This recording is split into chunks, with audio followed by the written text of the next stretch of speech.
framework that I like to use, which completely stole from Bezos, is what are you going to regret more? Spending the 10K and losing it all, or being safe with the 10K and going and doing what you're doing right now forever? For the person who only has $10,000 or can't really run or spend money on ads, it's about throwing your hats over the wall and forcing yourself into that situation. Yeah. And a good question is, if you had a gun to your head. Jesus, bro, you just pulled out a gun in our studio. We're dead. If you had a gun to your head and you had to get to 6 figures. This guy. And it's all seriousness, right? Everybody get down, get down, get down. Don't Shooter worry. in the building. It's not loaded. But if you had a gun to your head and you had to get to 6 figures, what would you do?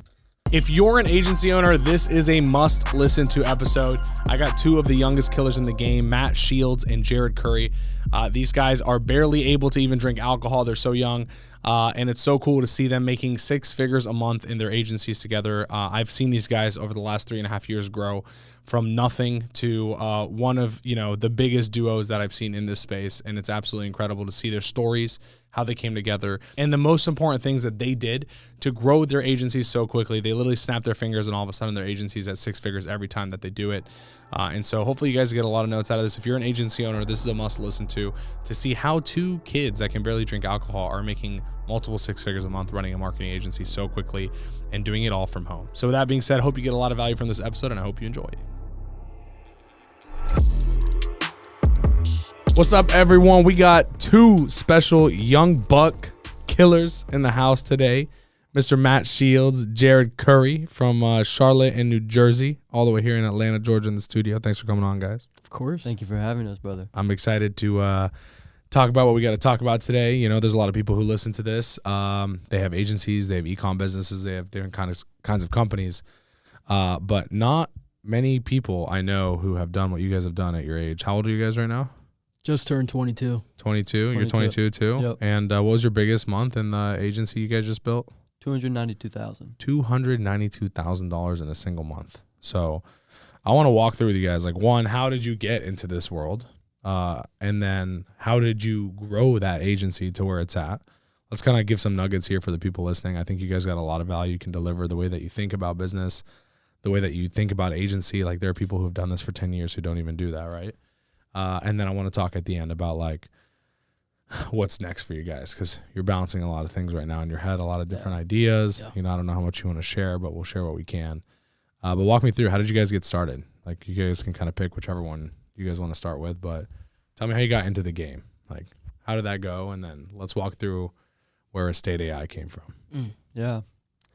So for me, if I look back, and it started off in high school, and I wanted to be one of the cool kids, right? And to me, the cool kids were my 2 friends, Suyash and Puneet, who were watching these TED Talks, going to these conferences, reading these books, and wanting to make money. They started their own dropshipping store. I thought that was so, so cool. So I kept studying them. I kept watching what they were doing. And to be honest, I don't think they thought I was of that caliber yet to kind of do what they were doing. And eventually I started studying. I started watching these TED Talk videos. I started reading these books. I read Rich Dad, Poor Dad and watched his TED Talk. Completely changed my life. I went out there, I bought a vending machine, and I bought an ATM. My good friend Vikram. And we started those businesses because, right here in the studio. That's that boy right there? Yeah. Okay, yeah. Vikram, you made a little killer over here. So we were trying to get some passive income. And honestly, I thought I was going to be extremely rich after that. I thought I just had to follow what Robert Kiyosaki said to do, and only made a few $100s a month. After that, I decided to kind of talk to my friend, Suyash. I came from a really Asian American Indian community, so extremely hardworking, focused on growth, development. So I started talking to him and his dad's extremely wealthy. And Suyash found this guy online named Billy Wilson. Watched his webinar, and he had watched it probably a few weeks before I did. He had me watch it. I'm like, oh my goodness, this is great. It's about social media marketing, how to start an agency. Yeah. It was like $500 to buy the course. I didn't have the money to buy the course. Used OPM. Had to get a loan from my dad. Still haven't paid him back to this I said day. OPM, got a loan from my dad. Get the fuck out of here. This guy sugarcoating it so professionally. Dad, give me $500. 0% interest. Haven't paid it back. No terms. No terms at all. and I've definitely defaulted at this point. But it was honestly one of the best experiences ever. He gave me the money. My mom didn't want to. She was skeptical. She was a teacher in school. My dad owned the business. He owned funeral homes. So he kind of understood what I was doing, right? Yeah. Dove into it, and it changed my life. Started cold calling, got a first client 3 months into it, and the rest is history. And what was your first agency? What did you start in? I was doing everything and anything I could, anyone that would give me money. We started off with fitness. So we scaled up a fitness agency, took it to about $14,000, $15,000 a month. I was actually in the same program Matt was in, and I was kind of looking up to him because he was at like $20,000, $25,000 a month. Like, dude, how did you get there? And then COVID happened. Lost all of our clients. We had just closed Christian Guzman from Alpha Elite Athletics. No way. Yeah. Really? Yeah, I thought I was at like the top I'd of say the that's world. pinnacle. You're done. Yeah. And then literally a week after COVID happened, lost all of our clients in like a matter of hours. That's crazy. Yeah. Christian Guzman's a crazy close. Yeah. That's It's sick. an insane flex. Right? Yeah. And what about you, bro? How'd you get into it? Somewhat similar. I hated school growing up. So for me, I dropped out of school after 9th grade. That's probably the craziest part of my story. I started getting into like programming and like developing. I really wanted to learn how to code. Did that for 2 weeks and hated it. I was terrible. I was so bad at it. But I learned through getting into the YouTube algorithm that you don't need to know how to code to make money through websites. So I started learning how to design websites. And then I realized that's fun, but it's a terrible business model. There's no recurring. It's just like one time, 1K. You knew this at that age? I had no Yeah. fucking clue at that age. Well, I'm like, oh, shit. I could get paid for this? That's all that mattered to me. That's what I thought. And then I Yeah. was like, but if I sell somebody, I'm going to have to sell 10 people every month to make 10K. Then I'm going to have to sell another 10 people. And I hated sales. Yeah. So I wanted something recurring. But then I was in the YouTube algorithms. That was the best thing, just like looking into the space did for me, is it put me in the right position on YouTube. And then I started watching like these SMMA videos, these drop shipping videos. Eventually I find Billy Wilson and watch one of his videos, get hit with one of his ads, watch the same webinar that Jared watched, bought my parents' money, or borrowed my parents' money, my mom and my dad. And Same terms as Jared? So mom put up 100 because she was skeptical. Dad put up 200. I put up 300. Nice. So I at least put up something. Nice. Taking notes, Jared? Hey, Yeah. I got an infinite return on investment. You're right. And you didn't Who's pay the it art back. of negotiator? You're right. I don't think I've paid him back either, which is kind of sad. But yeah, so I started an agency, gym agency, same thing as Jared. That's crazy. I was making. Why'd you guys both start gym agencies? Like, who told you to do that? Was that what Billy was teaching? Billy had gym. He had one gym client in Kansas that crushed, and so we were like, dude, we just need to go after gyms. Yeah. Because he had one client who got like 50 members in a month, and we Makes were like, sense. this is the move. Yeah. And so we both did gyms. I was doing 20K a month rev, 19K a month profit, just working like a slave. And Jared was doing like 15K rev, 3K profit. So I was like, dude, Probably less than that. I was like, this Jared kid doesn't know what the fuck he's doing. Like, he would come to my DMs and he'd be like, yo, like, help me out. I'm like, bro, like, nah, gyms is mine. I was very stingy, to be honest with you. And then COVID happened. I lost everything. Like, gyms is no one's now. It was Hermosis. And Jared joined Joel's program, Joel Kaplan's program. He scaled up e-com to 100K a month. Next thing you know, I come crying to Jared. I'm like, yo, how'd you do it? Like, what do I do? So that's a little bit of my story. But really, it was out of desperation. Like, I wasn't inspired. I didn't want to make 100K a month. I was desperate. I had no options. I wasn't going to college. And I remember saying, if I can just make $2,500 a month, $30,000 a year, I'll be the happiest person in the world. Like, that's where I was at. Just give me 2K, 3K a month. And a year later, we were doing 20K a month. 2 years later, we were doing 100K a month. 3 years later, we're doing almost 300K a month. So it's been a ride, man. Yeah. That's sick. It's crazy to see, someone at your age doing the numbers you guys are doing. It's pretty cool because I actually joined Joel's program the same time you guys did, I think. I joined, I want to say like March 2020. Yeah. I don't know when you guys joined, but I think we all were in like the same. It's a few months after. We're I definitely never the same actually group. joined. I kind of finessed. I just like snuck into the events and I never paid him. Don't tell Joel. Well, I know Jared definitely joined because Yeah. we're always talking, and it's cool because full circle moment here. Jared had 2 employees named Nicola and Luke. Yeah. And eventually Jared broke off that agency and like separate. I think that's when you went to go do the real estate thing. So I took a break from the agencies. I thought I was done. Okay. I hated it. And Fair then- enough. I understand why you could hate it. Yeah. So so you were doing the e-com agency. Yeah. By the time I think, like, I don't know if we could talk about this, but you're spending a ton on ads to acquire clients, right? Ton. You were like high churn, high sales. Yep. Right? That was kind of your 100%. model. And then what happened there? That agency like dissolved? What happened? I just couldn't continue running it, man. Okay. Like, the stress, I didn't enjoy it. I wasn't fulfilled.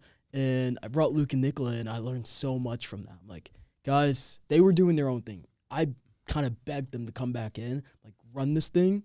I'm going to step away. Yeah. I'm just going to trust that you guys can do it. And I learned a lot of lessons from that. There was no transition period. It was about a 2-hour meeting. And I told them exactly what they needed to do. And, They just left? And then I went to the event in Mexico with Joel and started learning about agencies. Yeah. And then I went into coaching, and then I did a stint with Billy where we were coaching agencies. Okay, cool. Yeah, so that it's funny because that dissolved or whatever happened to it. Yeah. And then you had put them in my coaching program. Yeah.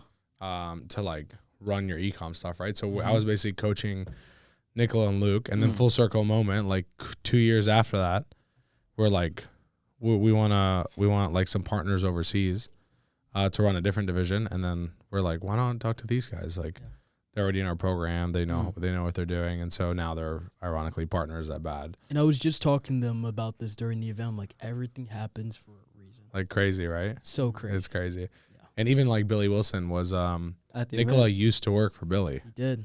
Yeah. So it was cool. Full circle, like all of us are at this event together. Yeah. Like we're at way different points in our lives. Yep. Like I don't think any one of us 3 years ago would have thought we were where we are today individually. You know what I mean? Like you would have never thought you would have owned the real estate that you have. No, couldn't fathom it. Hit 300 grand top line. Like I would have never thought we had this. Like, I mean, I knew we were going to do something, but not like, you know what I mean? Not what we've done. So it's pretty cool. So then you guys got into the estate AI together. So you started a new agency, right? How Yeah, did that? so we were at Joel's event together. The so Mexico one? yeah, so after our gym agencies crashed down, COVID happened, and I call up Jared. I'm like, yo, what are you doing about this? What should I do?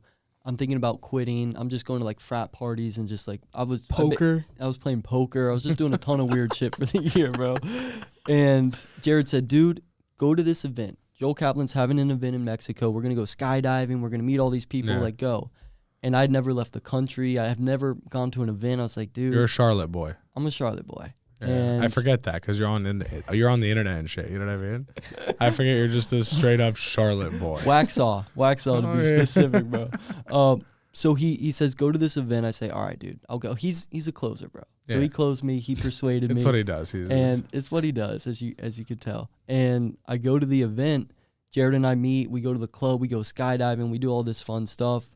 And there was a pivotal moment in the event. I don't know if you remember this because I don't know if I've told this story. But there was a point where Sergio got up on stage with his, buff ass, and he was like, holy, dude, he's the most naturally jacked guy I've ever seen. insane. Naturally- Naturally is a strong word. Bro, naturally, guys. I talked to him. I'm like, Really? Sergio, how long has it been since you hit the gym? He's like, I'm not gonna lie, bro. It's been like 3 weeks. Like, What? your fucking veins are bulging out of every inch of your It's body. insane. Wow. Yeah, no, he tells me, he's like, bro, I'm blessed. That's insane. That I'm is like, well. fuck you. His cousin is like uncle's like Albert Pujols or something. Oh, A really? baseball Yeah. player. I don't Yeah. know. So Sergio gets up on stage and he says, everybody in the audience, what's your revenue goal? How much revenue do you want to make? And people are putting up their hands. They're like 200K a month, 500K a month, 300K a month. And I was doing 0 a month because the gym agency crashed down. I'm 19 years old. I'm the brokest person in the room, Eddie. Like I was Did you actually pay for this ticket or No. Oh. I was expecting like for sure yes for this one. You still haven't paid. That's Went not all the way to You're the Mexico and only- didn't pay it. You're the only person event I've he's been- ever paid for. Yeah, let's go, baby. I'll take it. Let's go. And it was worth it. I'm gonna make that a testimonial. This is the only event I didn't sneak into. Bro, I should've- actually paid at the door. I shot you a testimonial, but I forgot to put that in I there. appreciate it, bro. Yeah, so Sergio says, how much revenue does everybody want to make? And people are giving these crazy numbers. And these are people I've been talking to all week, and I wasn't that impressed. Like, respectfully, I wasn't blown away. Yeah, you weren't like, this guy's special. No, Yeah. but then they're saying 500K a month, and my little 19-year-old brain is like, what are these people talking about? Are they just bullshitting? Yeah, yeah. then I realized, like, this is actually real. Like, these people aren't smarter than me. They're not better than me. They just believe it's possible, and they're around a ton of other people that believe. And Sergio said, if I didn't call on you, write down how much money you want to make. And so Jared and I both start writing down different numbers, very different numbers. And this is the interesting part. I wrote down $20K a month because I'm at 0. I'm like, let me just get back to 20, bro. Jared slides my notebook out of the way, just like throws it out of the way. He slides a piece of paper in front of me, and he says, sign this. And he drops a pen. And it's his fancy-ass president's signature, and it says, we will make $100K a month before the year is over. I'm at 0 at the point. So I'm like, dude, $100K a month? I haven't even made that in my life. Fuck are you talking It's about? literally what it said. But he said, sign this, and I had no other option because I couldn't hand it back to him and say, nah, bro, this is impossible. Like, that's lame. So I signed it, and then 11 months later, we did $150K in a month. That's fucking sick. I wrote that down every single day in 2021. Like, I wrote down $100K a month before the year's over, every single day. I just became obsessed with it. And what's funny is, like, by 8 months later, I was only doing like $30K a month. But I kept writing it down, like somehow it's going to happen. We had an opportunity come to us 3 months left into the year to acquire an agency. We acquire it. I bring Jared in as CEO. He ramps it up, and then boom, 150. So that's insane. Manifestation, I don't know, but it was a pivotal moment in my journey. Was that the estate agency? That was Estate AI. Yeah. Okay, cool. So what got you to 150K? Like, give me like a few key points that someone could take away here and be like, ooh, I never thought of that, or I should definitely do more of that in my agency. The biggest thing from my perspective is volume.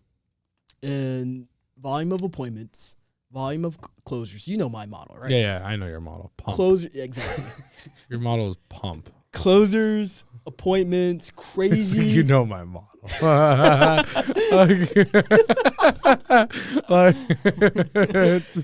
just the craziest stuff, rapid fire. You know, we're breaking stuff. Crazy ads, crazy videos, and that's what we did. You did a great job, bro, shooting really good ads and like putting in effort. Did that pay off? Like huge ROI. Huge ROI, right? We've built a brand in our industry, not because we're good at branding. We're horrible at it, but just because everyone remembers and knows our ads. It's just different. Which is a big deal. That's what I was trying to get across on stage. I was like, you guys need to like put a little more effort into this. I feel like everyone shoots the same shit. Selfie videos. Yeah. Are you a realtor? Exactly. I can't even go into the ad library and look at other agencies or other competitors because I'm not going to get any inspiration. Yeah. I have to go to other industries. I think other industries. See, that's the interesting part. I agree with you. You might have said, I don't know if it was you or one of the other speakers, but you said new is better than better. Somebody said that. New is better than better. Yeah. Was that you? Okay. Yeah. So that's what I think we did is we were just new. We were just different. People were like, I've never seen this before. Like, who are these guys? Oh, no. I didn't say new is better than better. Who said it? Might have been Brian. Brian Bird. I think it was Brian Bird. Yeah. So, I think that's a big thing we did. And also hiring fast. We hired so fast. Jared never closed a deal. I never closed a deal. I never managed a client. Never ran an ad. We just hired immediately. You never closed a deal, Jared? No. Not in the beginning, at least. That's your thing, bro. You're a gunslinger. That's your model. It's literally, bro. Shoot. Just keep shooting and reloading and shooting again. Yep. And then we hired other people to shoot for us, and we did that from day one. So that allowed us to move very fast because then we just had this system, this marketing machine, and other people immediately just to take it over. And we just stepped out and managed and led and, just kept recruiting. Never stopped selling, never stopped recruiting. We were pumping tens of thousands of dollars into just Facebook ads. But dude, if someone, let's just say I'm someone new, I'm in the space, I have like $10,000 saved up, how am I going to pump money into ads? Like, how am I going to do this? Give me a game plan here. So here's what's funny. We started off doing $1,000 a month in ads. And then I brought Jared in to be CEO, and he looked at it and he was like, why are we only spending $1,000 a month? Jared's model is $1,000 an hour. So what we did is we reinvested every single dollar that we made right back into paid ads. Yeah. We both lived at home. We still do. It's a good move. Proud of it. And we just put every single dollar back into paid ads. So we went from $1K a month ad spend, $15K a month revenue, to $15K a month ad spend, $50K a month revenue, $30K a month ad spend, $150K a month revenue. And we just scaled it up proportionally. I'll also say we were super blessed because we acquired an agency that was producing cash already. Yeah. For $0 down. Most people aren't going to be able to. How did you do that? So I had a coaching program. This was the coaching program after Scope, right? Yeah. So we had that coaching program. We were coaching this guy, and I was helping him scale up his agency. Matt eventually partnered up with him because Matt had a white label agency, and he was doing all the fulfillment, and then he took equity. in that person's agency. And then Matt came and presented the offer to me about just diving into real estate agency and scaling it up. So, like, but how did the deal look, though? How did you Yeah. just get the agency for $0? So I was partnering with the dude doing fulfillment. I was white labeling, Yeah. and he didn't know what he was doing. Like he said, he was like, dude, I'm closing clients. I have no idea what I'm doing. So I was like, dude, why don't we partner up? Like, I'll do your fulfillment. You keep selling 50-50. Yeah. He said, sure. We never wrote anything down, just a handshake agreement, 50-50. And then he got to the point where he was like stuck sales-wise. He couldn't break past a certain barrier. And I said, dude, you know Jared. What if I brought Jared in to be CEO? And he was like, sick. I get both of you guys. Like, he was one of Jared's students. Yeah. So that's how we did it. We brought Jared in. We gave the current owner phantom equity so he could retain equity. We came in, acquired a majority stake, and then just scaled it from there. And he stayed on and did sales. So the owner stayed for a little bit and had phantom equity. That was the deal structure. So we got the equity for free because of the brands that we've built. Yeah. Okay, that's the answer. Cool. So, Yeah. one, you guys ran a lot of paid ads. Yeah. You put a lot of effort in the paid ads, right? You made, like, actually good ads, took inspiration from other industries, Yeah. thought outside the box. Like, you rented a fucking ambulance for your ad. You know, I feel like you've done it at that point. You've thought outside the box. So that was sick. So spend on ads, make better creatives. I got hire, right? You guys said you hired a bunch of people. Yeah. You didn't do the stuff yourself, at least on the sales side, and I assume you hired fulfillment out as well, right? We didn't do anything. There's Alright. one more thing. Yeah. And I think this is more important than any of the other tactical stuff. Is it okay if I tell a quick story? Yeah. Cool. That's So what we're here for. Frank O'Connor, he's an Irish poet, and JFK, I'm a big history buff. President Kennedy put this in one of his speeches. I think it was when they were going to the moon landing speech. And one day, Frank and his friends in Ireland, they were walking along this path. And they used to come across this big wall. It was too tall, too high to climb. Normally, they would go around the path this long way, and that's how they would get home. One day, they said they wanted to go over the wall.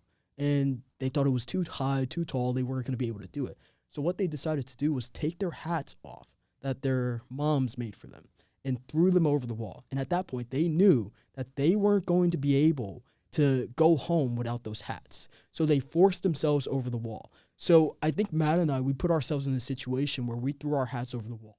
We had no other option. He stopped his fulfillment company. I stopped coaching. We had no other streams of income aside from like little affiliate stuff, things like that. We threw every other business opportunity away, and we went all in on the agency.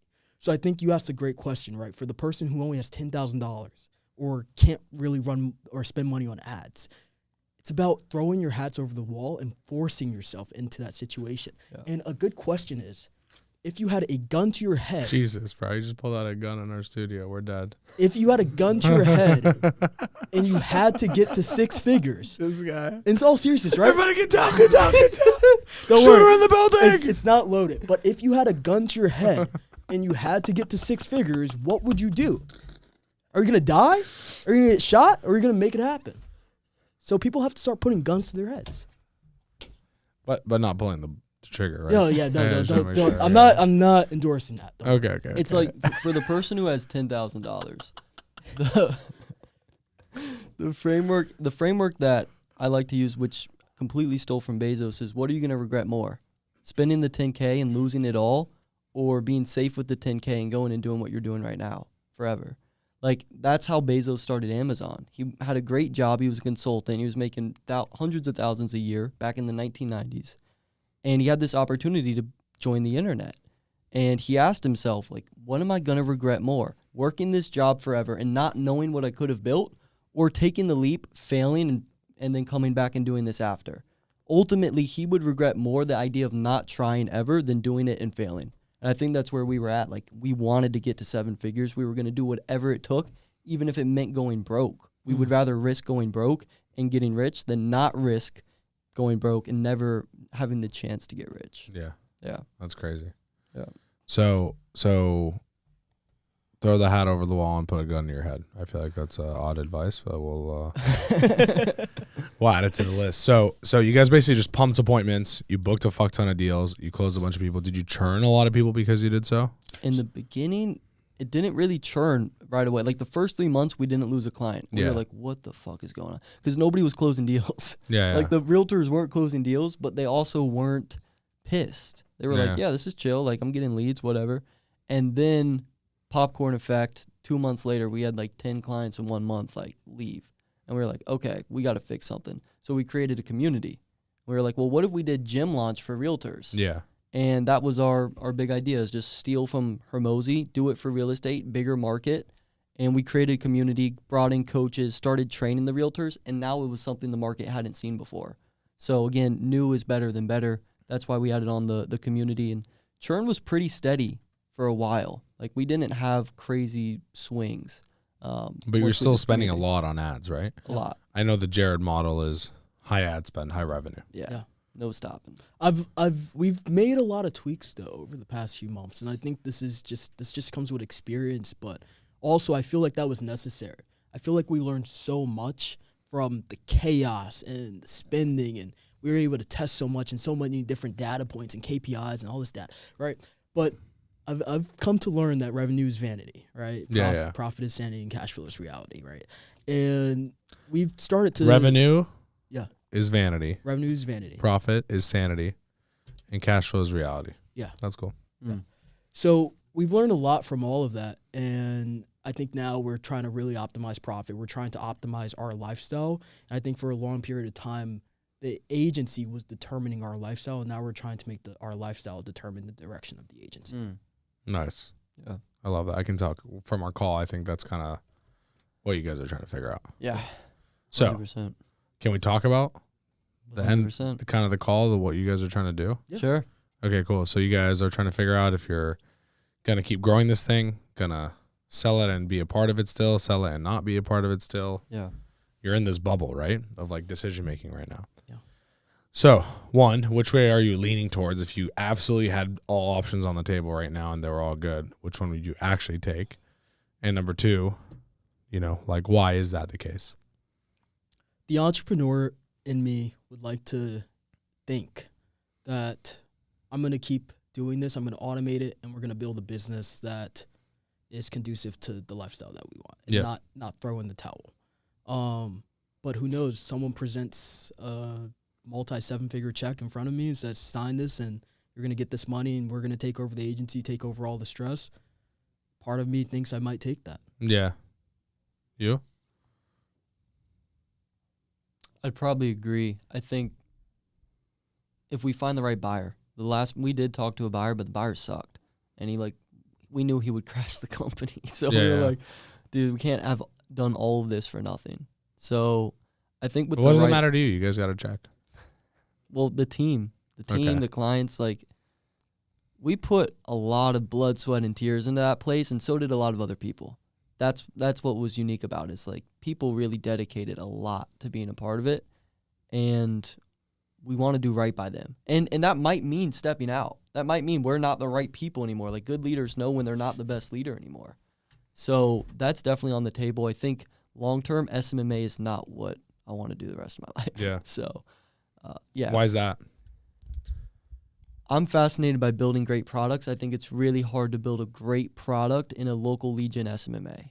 And even if you do, it's so simple that is it really an inspiring challenge? Is it really something you wake up every day and you're like, how do I get the chiropractors more appointments this month? It's it doesn't motivate me. Yeah. I want to build something great that people are like, I love to use this. So let's say you got all your money. Yeah. You're out. What would you guys actually do with it, though? What would you do next? Start a software. Start a software? Yeah. So lose all the money again? Yeah. The risk.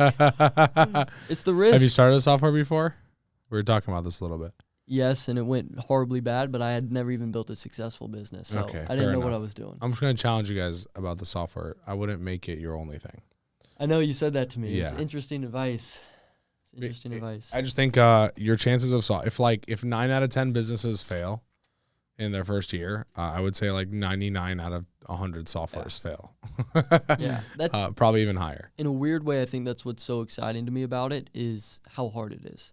I get that. It's like why I bought the chicken franchise, not because it's hard, but it's an achievement that I could tack on to my list of experiences. Right. If I took it, scaled it, and sold it, and it was insane. Like that'd be like a cool achievement that I did. You know what I mean? It would be. It'd be so unique. It'd separate you from all these gurus. Yeah, which is the same with a software company, right? Exactly. That's why I built two. I built two software companies. I just realized that unless I was the full driving factor of the sales and revenue side, it was never going to do what it was supposed to do, even though I spent 2 years on the product making it perfect. So it's kind of a weird place because like you're not making money, number one. So you're not going to make money for a while. You're going to just sink money. Yeah. And then number two, I think unless you have a lot of funding to hire some sick, insane guys, unless you're the one driving the sales, like actually worrying about like getting appointments, booking calls, getting on calls, closing demos, like it's not going to move itself the way that you think it will. It's not as simple as an agency for that reason. And so just something to be considerate of. If you do go down that route, I obviously wish you the best. But like you need to drive revenue. Like that needs to be your role. You can't be like the product guy. I promise you, like knowing you two too, like gunslinger over here. You know what I mean? It would be a new position for me for sure. But my thing is like, what else am I gonna do? Start another agency? Start a coaching program? Start a portfolio of agencies? Like, why is it got to be an agency? I mean, why don't you just get into real estate? Like, there's a million things to do. Yeah, I guess none of them interest me. Yeah, no, I agree with you, which is why I think like chaotically, you guys a year later will just end up starting another agency. No, So, You know, please, no. here's what you'll do. I can already see the writing on the wall. You start a software company, and then you're like, well, our software is for agencies, so we should coach agencies. And then you start coaching agencies, and then all of a sudden, you guys are like, we're really good at growing a software. Why don't we start a software company for agents, an agency for software companies? so I can just see your whole fucking rabbit hole spiral right back to where you guys are, knowing you do, dude. the interesting thing is Matt and I are very like, we're totally different. It's like polar opposites. Only can tell, yeah. only thing that's the same about us is our skin color, bro. Let's go. We're like identical twins. You're both white, I can tell you.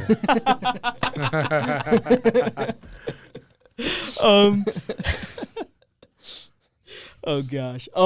But in all seriousness, the route I want to go is a little bit different than what Matt wants to do, and I think what he wants to do is actually really, really cool. But I'm thinking about what would I be in 10 years from now? What would I have wished I did now that I'll be grateful that I did? Yeah. 10 years from now. And I think a lot of those things aren't necessarily things that I'm going to necessarily enjoy right now. But Like what? I think I know you're buying real estate and stuff like that. Is that one of those 10-year moves? Yeah, 100%. Buying real estate. 10 years from now, I want to get into politics. Really? Yeah. Interesting. I Can you imagine fucking Jared Curry running for like Senate? President, bro. I'd fucking lose it. My wife would lose it. She's known Jared for like 3 years. They used to get on calls together all the time and shit. Like, she was like shocked when she saw him at the event. She was so happy. She's like, "Oh my gosh, I saw Jared." Fucking Jared Curry for senator of New Governor. Jersey. I would fucking lose it, bro. I intend to be one of the next governors of the state of New Jersey. Wow! What's going on? What's Without a going on, my boy?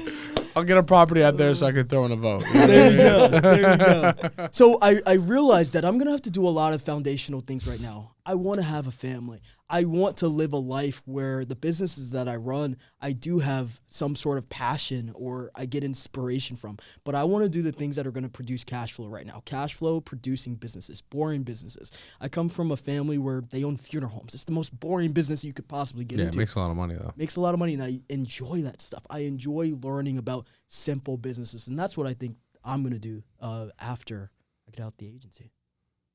And what if you don't get out? No one offers you money. Yeah. Automate. Automate and reduce the profit and just call it. Potentially build a portfolio. Like the horizontal play that you and I have talked about a lot. Like, I think it's a cool play for you guys. it's a very interesting play. The It could Berkshire work. Hathaway of agencies. It could work. And we prove like we have the copy and paste system. It's all about getting the right people. So Yeah, you could go build wide, just build different niches, go Yeah. deep into there. I think you guys would absolutely crush. Or path 2, which is what we're talking about, is like, I'd rather take home 30 grand a month and not do work than 100 grand a month and work all the time. yeah. And then I can focus on something else. That's okay, and that might be cool, you know. Yeah. What would you recommend we do? You already know. We had a consulting call together, bro. Come on. You already know where I'm at. Yeah. I hope you guys, figure it out. And and do well and crush it. And I'm excited to see what your next steps are. And when that time comes, we should do a follow-up episode and kind of see where it's gone. You know, hopefully by like the age of 26, Jared's the governor of I lost New all York. my money in software. You're like, I'm pissed broke. I got a job with Eddie now. And Hey, what would be the worst thing? Jared's like, I'm sucking cock once a week just so I can get to the top and finally be the governor of New Jersey. You know what I mean? Whatever it takes, bro. I got to hit my goals.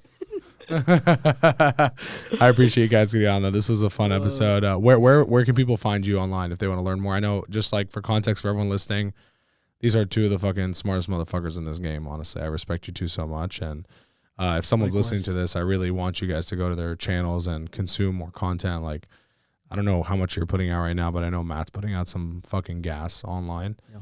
I can't even turn on Matt's channel in my house without the fire alarms going off. So I just try to stay off it. I just do it in the office. You know what I mean? But I know you guys got some fire. So what are the best places to find you guys, connect with you? Where do you guys live at mainly? Just a normal human being. So official Jared Curry on Instagram and just Jared Curry on YouTube. Nice. And you? Normal human beings don't put official. Official. He's like, I'm just a normal guy. Official. Official verified Jared Curry. It's in preparation for the governorship. Okay. Makes sense. I'm just a normal governor, bro. I'm a man of the people. What can you say? I'm just a normal future Just president. a normal. Just That's a normal one. What about you, Matt? Where do you find you? Official Matt Shields. Stop it, you too, bro. You fucking rat. You're making fun of him. And then YouTube's just Matt Shields SMMA, and yeah, go watch Eddie and I's podcast. He dropped some sauce. So Your whole channel is fire. I appreciate you guys. Thanks Thank for you, coming bro. on the show. Appreciate dude. you, man. Thanks Super for coming fun. to the event. thank you. And Thank you, wish you guys best of luck. Can't wait to follow up on this episode. Thanks. Fire. Thanks so much for watching another episode of the Bad Marketing Podcast. I hope you got immense value from it. And if you did, all we ask of you is that you share this with a friend that you think could find this very valuable. And depending on the platform that you're watching or listening to this on, please like, subscribe, or rate the podcast as best as possible. It really means a lot to us. We pour so much money, time, and effort into getting these guests here, filming all this, editing it, all for free, just to give you free value. And all we ask in return is that you just share this with people. You give it a positive review so that we can continue to reach more people and impact more lives with all this effort that we're putting in. With that being said, thanks so much for tuning into the episode, and I look forward to continue to provide you more valuable content moving forward on the Bad Marketing Podcast. Make sure you subscribe.